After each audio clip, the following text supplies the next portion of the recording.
안녕하세요. 오늘 새벽기도 말씀을 나누려고 합니다. 에스겔 45장 18절에서 46장 24절까지의 말씀입니다. 현재 이스라엘 백성들은 바벨론 포로 가운데 있습니다. 절망적인 상황입니다. 하지만 하나님은 에스겔을 환상 중에 예루살렘에 데리고 가셔서 회복될 성전을 보여주시고 있습니다. 에스겔 40장에서 48장까지 그 성전에 대한 기록입니다. 오늘 본문의 주된 내용은 그 성전 안에서 이루어지는 이스라엘 백성들이 지켜야 할 절기의 제사에 대해서 기록하고 있습니다. 이 내용은 출애굽기 또 레위기 민수기에서도 적혀 있는 내용과 비슷합니다.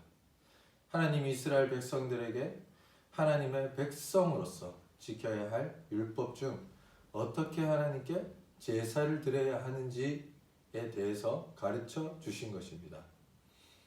바벨론 포로로 잡혀온 이스라엘 백성들은 성전이 무너졌고 물론 하나님께 제사도 드릴 수 없습니다. 하지만 에스겔을 통해 성전이 회복되는 환상을 보여주시고 제사 즉 예배도 회복됩니다. 유월절, 초막절, 안식일, 초하루, 매일 드리는 제사가 적혀 있습니다. 오늘 본문에는 제사의 형식에 대해서 자세하게 기록하고 있습니다. 제사장이 집행하면서 군주와 백성들은 양과 소, 염소를 가지고 왔고 그 동물은 흠이 없어야 했습니다. 속죄제, 번제, 속건제, 소제 등으로 하나님이 정해 주신 대로 제사를 드려야 했습니다. 그리고 백성들은 제사 드리러 성전 안에 들어왔을 때 북문으로 들어왔으면 남문으로 나가야 되고 남문으로 들어왔으면 북문으로 나가야 되는, 또 군주는 제사장이 제사를 드릴 때는 문벽 옆에 서 있어야 했고 예배가 끝나면 밖으로 나가야 했습니다. 이렇게 제사를 드리는 그 방법, 하나님이 원하시는 제사에 대해서 직접 말씀해 주셨습니다. 오늘날 우리의 예배는 이렇게 드리지 않지만 오늘 말씀을 통해서 하나님은 무엇을 가르쳐 주십니까? 구약시대에 드려지는 이 복잡한 절차, 힘든 작업을 하지 않고도 예수님의 보혈의 은혜로 직접 하나님께 나아갈 수 있다는 것이 얼마나 큰 은혜인가를 보여주시는 것입니다. 우리가 구약시대에 살았다면 매주 예배당에 올 때 죄를 사하기 위해 양과 염소를 끌고 와서 이 동물을 잡고 그 다음에 피를 뿌리고 등의 엄청난 일을 해야 했습니다. 나의 죄로 인해서 내가 그렇게 찢겨지고 산산조각 나야 하는데 예수님이 대신 그 죄의 값을 치러주셨으니 얼마나 큰 은혜입니까? 예배 드릴 때 우리는 그런 마음가짐이 있습니까?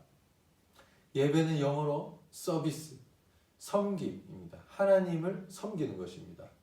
하나님이 나의 주인됨을 고백하면서 내가 하나님을 섬기는 것이 예배입니다. 그래서 하나님을 섬기는 그 표현으로 우리는 찬양으로 표현하고 기도로 또 헌금으로 그렇게 표현하며 고백하는 것이죠.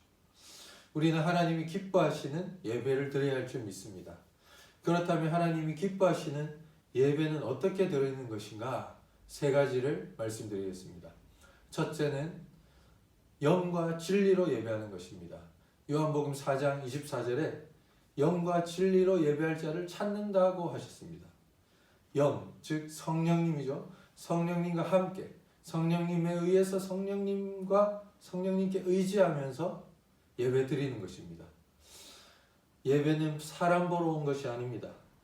물론 교회에 처음 온 사람은 그럴 수 있겠죠. 하지만 교회에 처음 왔어도 예수님을 영접하고 성령님이 거하시면 하나님을 만나는 예배가 되는 것입니다. 그리고 진리의 말씀 안에서 예배하는 것입니다. 진리의 말씀 속에서 하나님이 나에게 주시는 음성이 무엇인지 거기에 귀 기울이고자 하는 그런 예배가 참다운 예배입니다. 두 번째는 헌신의 예배를 드리는 것입니다. 오늘 본문에도 제사 형식, 제사 형식에서 우리는 알 수 있듯이 하나님께 나오는데 빈손으로 나오지 못했습니다. 양과 소, 염소 등 하나님이 규정하신 그 숫자대로 또 그 동물은 흠이 없는 동물이어야 했습니다. 이렇게 절차가 복잡하고 이런 많은 것을 드려야 했습니다. 왜 그럴까요? 왜냐하면 거룩하신 하나님 앞에 감히 죄 많은 인간이 다가갈 수 없기 때문입니다. 하지만 예수님의 보혈의 은혜로 하나님과 인간의 그 단절을 영원히 한 번에 이어 주신 것입니다. 해결해 주신 것입니다. 예수님은 이 십자가를 담당하시기 위해 모진 고난과 고통을 참아내시는 희생과 헌신이 있으셨습니다. 그래서 우리가 드리는 예배에도 예수님이 감당하신 이 헌신이 있어야 할 줄 믿습니다. 히브리서 13장 12절 13절에는 그러므로 예수도 자기 피로써 백성을 거룩하게 하려고 성문 밖에서 고난을 받으셨느니라. 그런즉 우리도 그의 치욕을 짊어지고 영문 밖으로 그에게 나아가자고 말씀하십니다. 헌신이 있어야 합니다. 나의 것을 주님께, 나의 것을 주님을 위해서라면 드리는 마음이 헌신입니다. 시간을 드리고 물질을 드리고 봉사와 섬김을 드림으로 예배드리는 헌신이 있어야 합니다. 이것으로 구원받는 것은 아니지만 예수님의 십자가의 공로로 내가 구원받았기 때문에 그것에 너무너무 감사해서 나도 예수님처럼 헌신하겠습니다. 나의 몸을 드리겠습니다 하고 고백하는 것입니다. 오늘 본문에서도 제물을 드리는 마음가짐에 대해 같은 단어가 3번 반복됩니다. 5절과 7절과 11절에 그 힘대로 할 것이며 라고 기록합니다. 이 원어로 보면 2가지 뜻이 있는데 한 가지는 선물을 주듯이 기쁜 마음으로 바친다는 뜻이 있습니다. 고린도후서 9장 7절에 있듯이 각각 그 마음에 정한 대로 할 것이요 인색함으로나 억지로 하지 말지니 하나님은 즐겨내는 자를 사랑하시느니라. 기쁜 마음으로 드리는 것입니다. 두 번째 의미는 능력이 미치는 대로 최선을 다해 바친다는 뜻이 있습니다. 신명기 16장 10절에 내 하나님 여호와 앞에 7절을 지키되 내 하나님 여호와께서 내게 복을 주신 대로 내 힘을 헤아려 자원하는 예물을 드리고. 우리는 하나님께 예배 드릴 때 정성껏 준비한 헌물을 들고 나아가기를 원합니다. 그 헌물을 드릴 때 우리의 마음은 기쁜 마음으로 나의 능력이 미치는 대로 최선을 다하여 드리기를 기도합니다. 현재 온라인 예배라는 우리가 생각하지도 못한 그런 예배라는 개념이 생기게 되었습니다. 이렇게 예배 드릴 수도 있구나 하는 생각이 들게 되었습니다. 하지만 지금은 코로나 사태 상황이기 때문에 피치 못하게 이렇게 드리는 것이지만 예배는 헌신의 예배로 드려야 함을 기억하길 원합니다. 나의 주인 되신 하나님께 내가 섬겨야 하는 것이죠. 내가 하나님의 종으로서 하나님을 어떻게 하면 잘 섬길 수 있을까 생각하는 것입니다. 그렇게 생각하니까 우리의 몸과 마음을 단정하게 예배 드리려고 하는 것이고 예배 시간이 기다려지는 것이고 또 예배 시간 전에 와서 준비하게 되는 것이고 또 주일 예배를 위해서 토요일은 빨리 자려고 하는 것이고 설교 본문도 미리 읽어와서 기대감으로 예배에 참여할 수 있게 되는 것이고 헌금도 미리 준비하고 감사 제목도 생각하면서 또 예배 봉사자들을 위해서 중보기도 하는 것입니다. 이러한 우리가 모두 헌신의 예배를 드리기를 기도합니다. 세 번째 하나님 기뻐하시는 예배는 매일 우리의 삶 속에서 예배 드리는 것입니다. 본문 13절 15절에 아침마다 하나님께 예배 드리고 라고 적혀 있습니다. 출애굽기에는 아침과 저녁으로 매일 번제를 드렸습니다. 매일 예배한다는 것은 내가 속한 곳에서 예배자로 살아가는 것입니다. 나의 삶 속에서 만나는 사람들 속에서 일하는 가운데서 공부하는 가운데서 예배하는 것입니다. 어떻게 예배하는 것입니까? 세상 속에서 살아가고 있는 우리이기에 세상 속에서 빛과 소금의 역할을 감당하는 것이야말로 예배하는 것입니다. 우리가 거룩한 성전이라고 주님 말씀하셨습니다.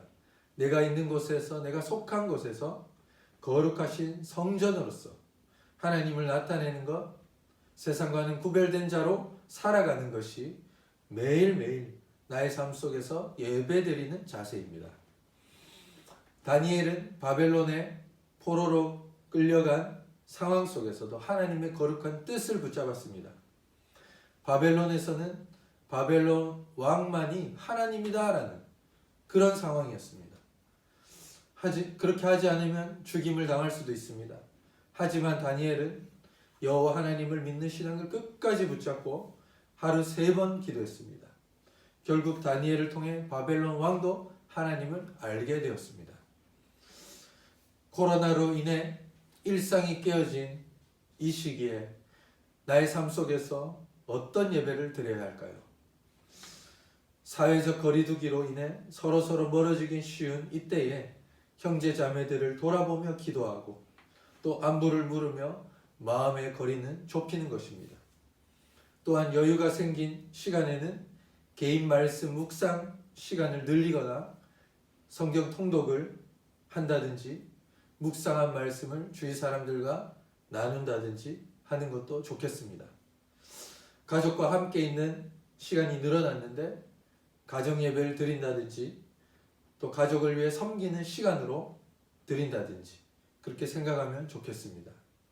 오늘 우리의 삶의 터전에서 하나님을 예배하기를 기도합니다. 기도하겠습니다. 아버지 감사합니다. 오늘 하루도 하나님 영과 진리로 예배하기를 원하며 우리가 매일매일 또 주일날 드리는 그 예배에 정말 우리의 마음과 또 성령님께 의지하며 그 말씀 안에서 예배하게 하시고 또 우리가 준비한 가장 정성껏 준비한 것을 주님께 올려드리며 주님을 섬기는 자 되게 하여 주시옵소서. 또한 우리의 삶 속에서도 오늘 예배자로 살아가게 하여 주시옵소서. 감사드리며 예수님의 이름으로 기도합니다. 아멘.